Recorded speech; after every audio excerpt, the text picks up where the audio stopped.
Okay. That's something that is there to stay. All right. Professor Panagariya, today we heard a lot of argument, in fact, happened between the BJP and the Aam Aadmi Party over loan waiver and loan written off. What exactly is the difference between the two?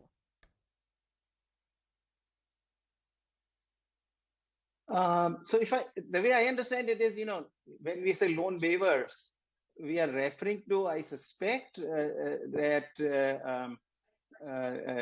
during elections or prior to elections, parties sort of offering to waive the loans. I think largely those are the loan waivers. That's what we are referring to. I think those are detrimental in a bigger way, which is that you are basically hurting those who are actually paying their loans. So when you waive the loan, those who were actually already paying their loans feel that, goodness, why were we paying them? And so in some degree, it sort of end up punishing those who live within their means. When they borrow, they try to pay them.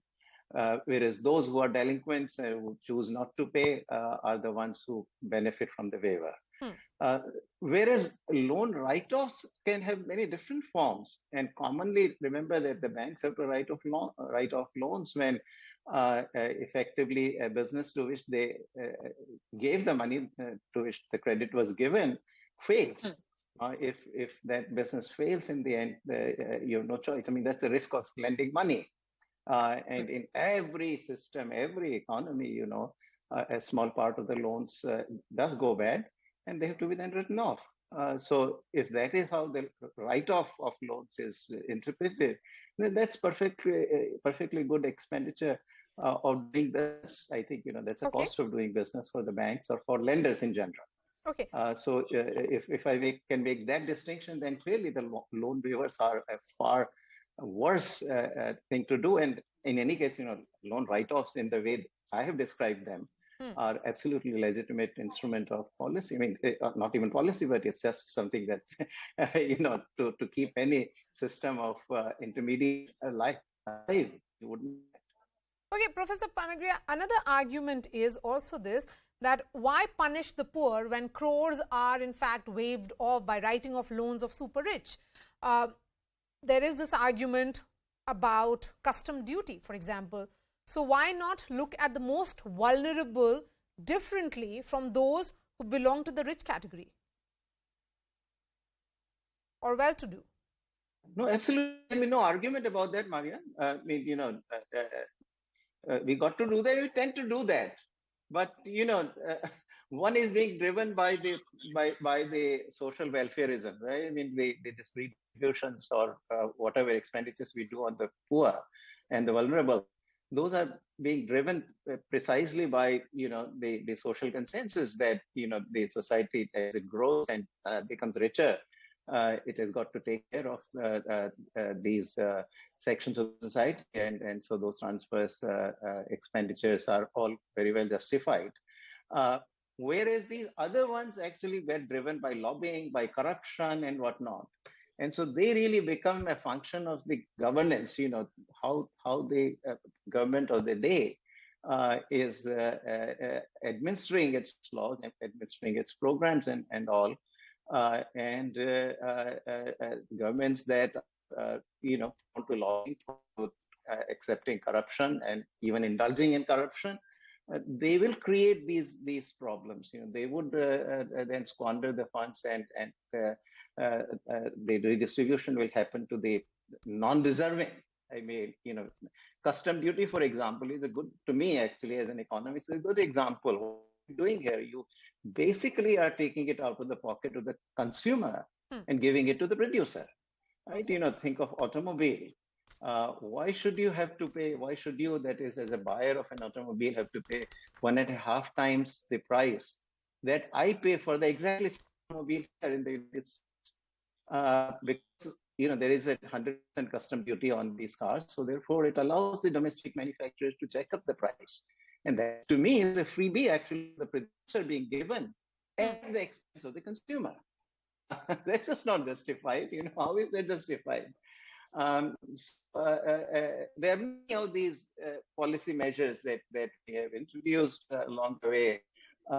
So that, populism in policy, right? Things like Land Acquisition Act. It was just as subsidies are given out of populism or to votes. This legislation was brought in that way that made the cost of the public projects so much higher. Today, even a linear project like road construction now, 3/4 the cost is not building the road; it's to acquire the land, and that has all sorts of perverse effects. The moment people find out the road is going to be built through a particular region, mafias move in to actually buy off that land from the actual owners in advance, so that they can then get the very high price that the Acquisition Act actually requires the government to pay. So, these are unfortunate kind of policies that get adopted. Okay. They seem to be popular at the time they are put in place, but ultimately the cost is paid by the taxpayer. Yes. My last question to you, Professor Panagariya, are you for freebies or not for freebies? And how do you actually look at this link that is there of freebies and welfareism?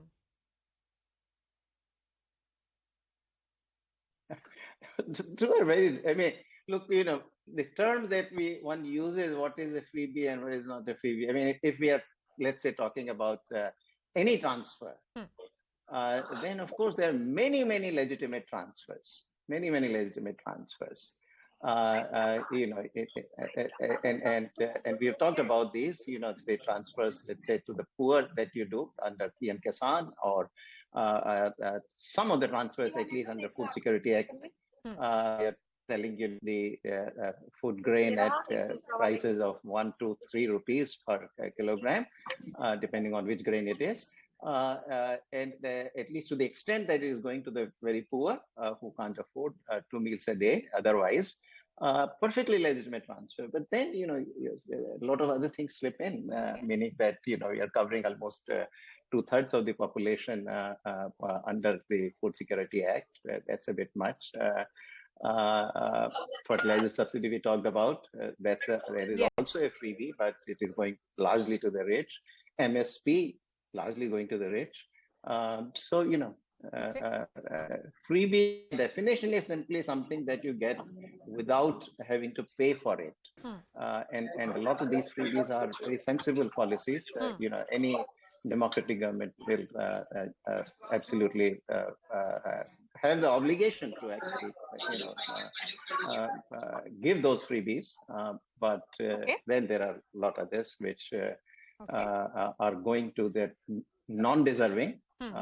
Those, I think, we should try to minimize. All right. By the way, one good example of this is the LPG subsidy. Right, LPG subsidy was going to the well-to-do households, and the Prime Minister actually did try to eliminate that. That was a good example of a freebie being eliminated because it was going to the undeserving.